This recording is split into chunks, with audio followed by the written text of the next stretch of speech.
Life before the BMC was not exactly great. I didn't have a very good relationship with my family. I started about after 5th grade because I got bullied a lot. I wasn't doing good in school. I was constantly getting kicked out. I was already getting threatened with fights or getting jumped and I was in 6th grade. End of middle school, she started to have trouble with other kids and wasn't fitting in well, and then I think that was the first indication of that there was something wrong. There were incidents of sexual assault that I went through my freshman year, and after that I just anything that I could use to numb the feeling of what was going on, I used. Smoking was a big thing, and taking pills was a big thing, and all that stuff. So it was a constant fight at home with my parents. It was a constant bullying at school, and girls are following you, calling you trash, spitting at you, and throwing stuff at you. You don't want to be there. I got so used to not talking to anybody about my problems or the stuff I'd gone through, so I just didn't tell anybody. I think as a parent, you're just trying to figure out how do you help them. And when you can't, it's really painful. We obviously couldn't do it on our own with her because we were so in the dark ourselves, and the tension rose and the confusion.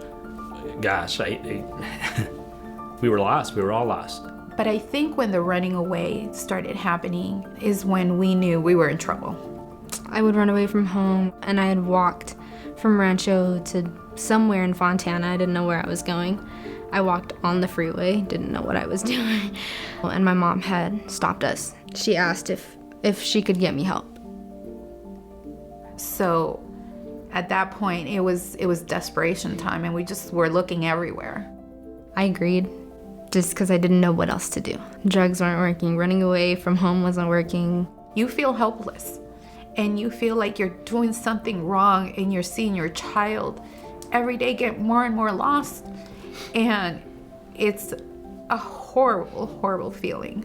We went to get an assessment at the BMC. That was the day I met my therapist, Dejan. And she kind of scared me.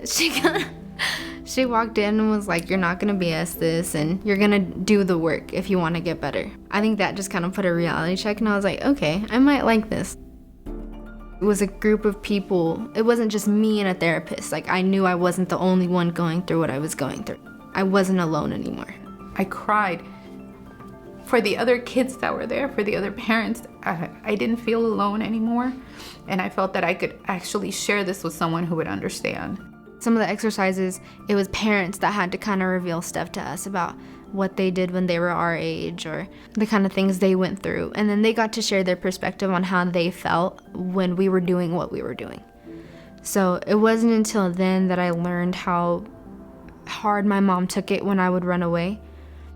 What I'm really thankful for was that we were now experiencing it with her.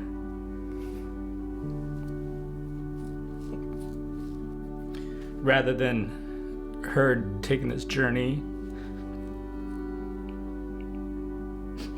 alone,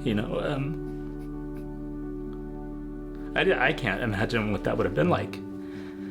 So for me, that being as part of a group, and not only just her with other kids, but us with other parents who are experiencing a lot of the same things, we came away with the tools to do much better. And as a parent, that's all we really ever wanted to do, was the best for her that we could.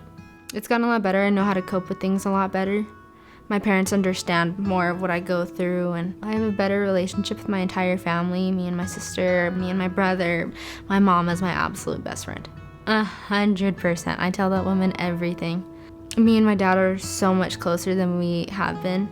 I have a plan set out for my future, which if you had asked me 2 years ago, I wouldn't have had. Now I'm in college, working towards sociology/psychology degree. What I really want to do is get my master's at Loma. I want to actually work in the BMC. I'm just really grateful that there's a place like this. It's definitely a place for second chances. They gave me a second chance when no one else did.